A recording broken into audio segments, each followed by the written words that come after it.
दोस्तों, आज की कहानी है बहू तेरे आने से हमारे घर में रौनक हो गई। दोस्तों, कहानी शुरू करने से पहले अगर हमारे चैनल को सब्सक्राइब नहीं किया हो तो कर लीजिए ताकि आपके पास पहुंचे हर नया वीडियो। ठंडी हवाएं चल रही थी, बारिश थम चुकी थी। रिया बालकनी चाय का प्याला लिए खड़ी थी। ठंडी हवाएं उनके मन को पुरानी यादों में ले जा रही थी। क्या दिन थे वह भी छत पर खड़ी होकर शिवम का इंतजार करना, उसका बाइक पर बैठकर उसके घर के चक्कर लगाना। जैसी बारिश थमती रिया अपनी छत पर पहुंच जाती और शिवम बाइक पर उसे देखते हुए निकल जाता। ऐसे ही चल रही थी उनकी प्रेम कहानी।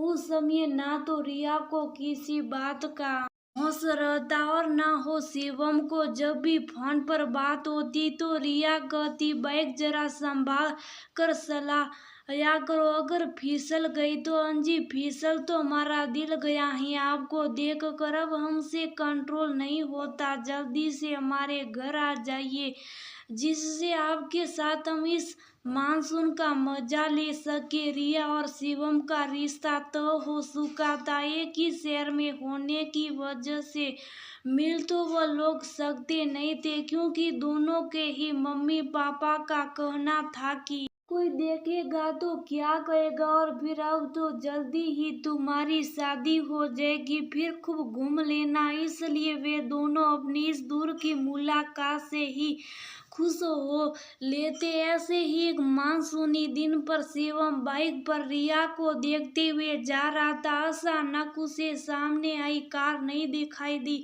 और उसका एक्सीडेंट हो गया। रिया जल्दी से भागकर नीचे आई और अपने पापा को बताकर बाहर भागी। शिवम को हॉस्पिटल ले जाया गया। रिया तो अपनी सुध बुध खो चुकी थी। उसे लग रहा था का शिवम इस बरसात में उससे मिलने ना आता। ऑपरेशन के बाद पता लगा शिवम को बहुत सारे फ्रैक्चर और थे और वो पिता बनने की क्षमता खो चुका था। शिवम की मां ने हॉस्पिटल में ही रिया को बुरा भला कहना शुरू कर दिया कि उसकी वजह से ही उनके बेटे की ये हालत हुई है। शिवम के पापा ने किसी तरह मन्नी साजी को संभाला। इसमें रिया की क्या गलती, क्या पता ये एक्सीडेंट कहीं और होता। ये होना ही था बहाना, रिया बन गई।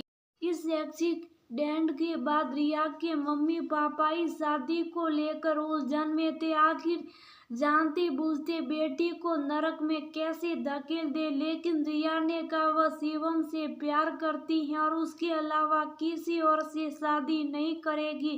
बच्चा ना होना उनके प्यार को नहीं डिगा सकता। रिया की बात सुनकर शिवम की आंखों में आंसू आ गए। शुभ मुहूर्त में उन दोनों की शादी हो गई। हालांकि रिया को अपनी सास से रोज ताने सुनने को मिलते कि उसकी वजह से उनके बेटे का वंश आगे नहीं बढ़ेगा और उन्हें भी दादी बनने से मोहताज कर दिया। लेकिन रिया कुछ ना बोलती, क्योंकि उसे तो शिवम के प्यार से ही मतलब था। एकदम रिया को एहसास हुए उसके पीछे कोई है। वो घूमती उससे पहले ही वह शिवम की बाहों में थी। क्या सोच रही हो मैडम, इतने सुहाने मौसम में भी सोचने में समय निकाल रही हो, चलो जल्दी।